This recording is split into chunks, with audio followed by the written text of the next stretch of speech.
వయస్సు కేవలం ఒక సంఖ్య మాత్రమేనని, పట్టుదల ఉంటే ఏదైనా సాధించవచ్చునని కేరళకు చెందిన 71 ఏళ్ల లీలా జోస్ నిరూపించారు.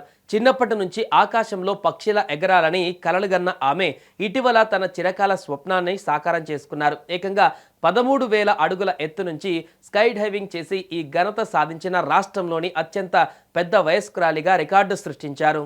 కేరళలోని ఇడుక్కి జిల్లా కొన్నతడికి చెందిన లీలా జోస్కు చిన్నప్పుడు తన ఇంటిపై నుంచి వెళ్లే విమానాలను చూసినప్పుడే స్కై డైవింగ్ చేయాలనే కోరిక పుట్టింది.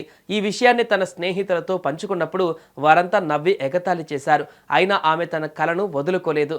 ఇటీవల దుబాయ్లో సివిల్ ఇంజనీర్గా పనిచేస్తున్న తన కుమారుడు అనీష్ను కలిసేందుకు వెళ్ళినప్పుడు తన కోరికను బయటపెట్టారు.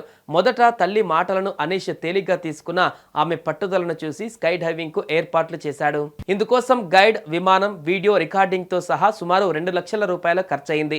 అత్యంత అనుభవజ్ఞుడైన శిక్షకుడితో కలిసి ఆమె టాండమ్ జంప్ పూర్తి చేశారు. గాల్లో తేలుతున్నప్పుడు భయం, ఆనందం రెండు కలిగాయి. ఒక దశలో నా శరీరం బరువును పూర్తిగా మర్చిపోయాను అని లీలా తన అనుభవాన్ని వివరించారు. 6,000 అడుగుల ఎత్తులో పారాచూట్ తెరుచుకున్నప్పుడు సురక్షితంగా కిందకు దిగుతాననే నమ్మకం కలిగిందని ఆమె తెలిపారు.